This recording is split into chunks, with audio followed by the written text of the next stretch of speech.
Abu Numan রহমতুল্লাহি আলাই উমর ইবনু খাত্তাব রাদিয়াল্লাহু তাআলা আনহু থেকে বর্ণিত। তিনি ভাষণ দিতে গিয়ে বলেন, আমি রাসূল সাল্লাল্লাহু আলাইহি ওয়াসাল্লামকে বলতে শুনেছি, হে জনতা, সকল আমলি নিয়তের সাথে সম্পৃক্ত। যে যা নিয়ত করবে সে তাই পাবে। যার হিজরত আল্লাহ ও তার রাসূল এর জন্য হবে, তার হিজরত আল্লাহ ও তার রাসূল এর জন্যই হবে।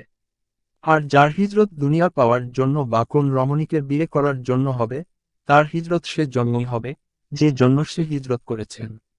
ইসহাক ইবনু নার রহমতুল্লাহি আলাই আবু হুরায়রা রাদিয়াল্লাহু তাআলা আনহু সূত্রে রাসূল সাল্লাল্লাহু আলাইহি ওয়াসাল্লাম থেকে বর্ণিত।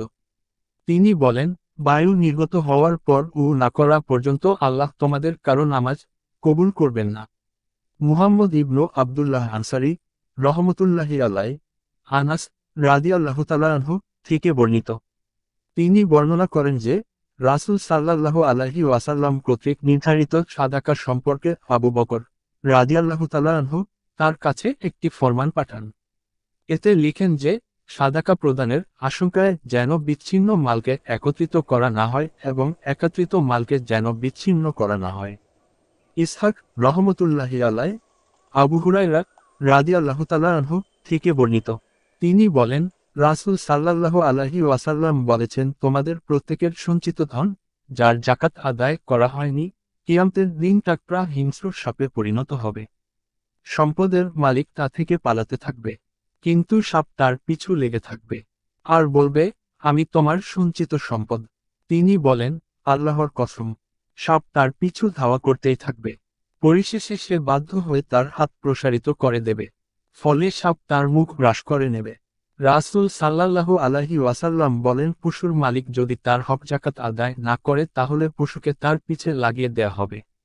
পশু তার মুখমণ্ডল পায়ের খুর দ্বারা আঁচড়ে ফেলবে।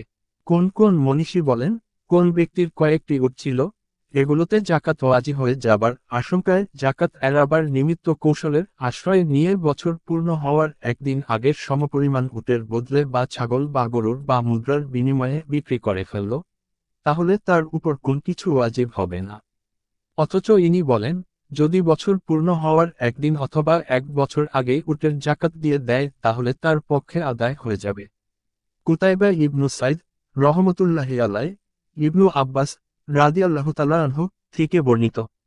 তিনি বলেন, সা'দ ইবনু উবাদা আনসারী রাদিয়াল্লাহু তাআলা আনহু রাসূল সাল্লাল্লাহু আলাইহি ওয়াসাল্লামের কাছে তার মায়ের মানত সম্পর্কে ফতোয়া চাইলেন, যে মানত তার মায়ের জিম্মায় ছিল, কিন্তু তা আদায় করার পূর্বে তার মৃত্যু হয়। রাসূল সাল্লাল্লাহু আলাইহি ওয়াসাল্লাম বললেন, তুমি তার পক্ষ থেকে আদায় করে দাও। কোন কোন মনীষী বলেন, যখন উটের সংখ্যা 20-এ পৌঁছে তখন তার যাকাত হবে 4টি ছাগল। কিন্তু যদি সে যাকাত থেকে রেহাই পাওয়ার উদ্দেশ্যে অথবা যাকাত এড়াবার কৌশল হিসেবে বছর পূর্ণ হওয়ার আগে ওইগুলো দান করে দেয় অথবা বিক্রি করে ফেলে, তাহলে তার উপর কিছু ওয়াজিব হবে না। তদ্রূপ যদি সে ওইগুলো ধ্বংস করে দেয় তারপর সে মারা যায়, তাহলেও তার মালের উপর কোন যাকাত ওয়াজিব হবে না। বুখারী শরীফ 10ম খণ্ড বল প্রয়োগে বাধ্য করা অধ্যায়।